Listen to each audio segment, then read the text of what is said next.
Hey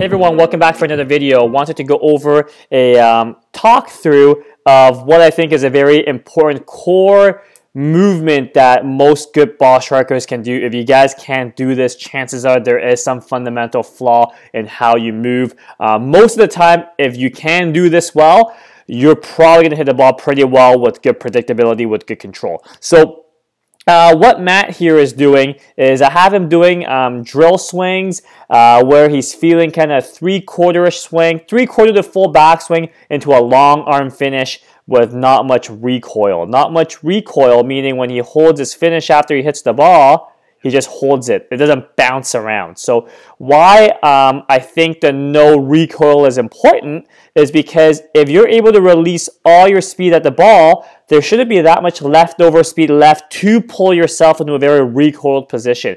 There shouldn't be that much there shouldn't be that much speed left over after the ball where it pulls your arms and hands and club all over the place, where that controls you rather than you controlling it. So if you swing well with good sequencing, with good release of the energy, all the speed and effort should be kind of released into the ball somewhere around impact, and everything slows down into a very smooth finish where you can hold a nice tall finish, tall and extended, glute squeeze, core squeeze, hips forward. I love this finish with both his lead and trail hip same distance from the screen, and both lead and trail shoulders roughly same distance from the screen or target. So I love that. So playing this for you guys, as you can see, it's a pretty fullish, three-quarter to fullish backswing with a nice smooth, with a nice soft finish in terms of no recoil, but firm in terms of engagement with glute squeeze, core squeeze, full and tall extension with no shrug of the shoulders. So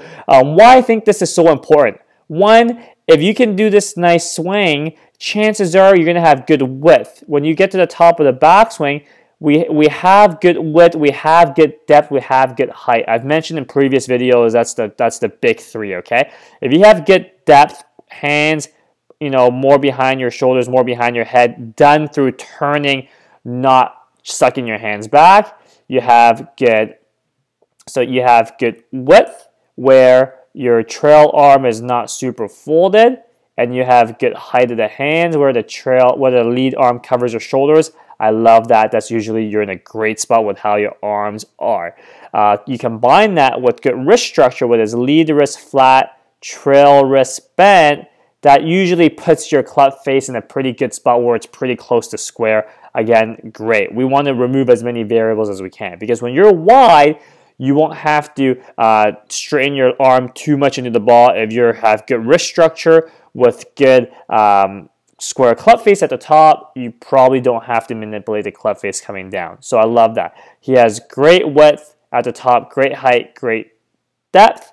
As he continues, the legs start to down, so you can see his legs go, his pelvis starts turning towards the ball. Right leg disappears around pelvis at the ball. His arm is still around parallel to the ground, and he still has got good depth of the hands. Okay, we want hand depth in the downswing so that you can rotate.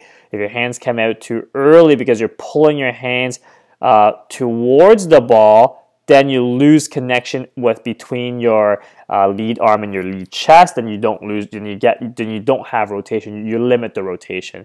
Now, some people's patterns, their hands might come out because through the rotation, that's okay. For most people, though, you will be better off keeping your hand depth in the downswing. As you can see, his hands are still back. Arm is pinned against his lead chest, turning great. And as he continues, the legs keep turning. He keeps turning. He keeps turning. Trail arm still slightly bent at impact, which I love. Typically means he hasn't thrown his arm at the ball. Most people, when they do this, if they don't do it well, their trail arm is already going to be straight at the ball. But with Matt, he's still slightly bent, which is great. And then he continues to turn through the ball into the finish, which I love, okay? Another thing you can see is with these little swings, Matt's trail foot still on the ground, which I like.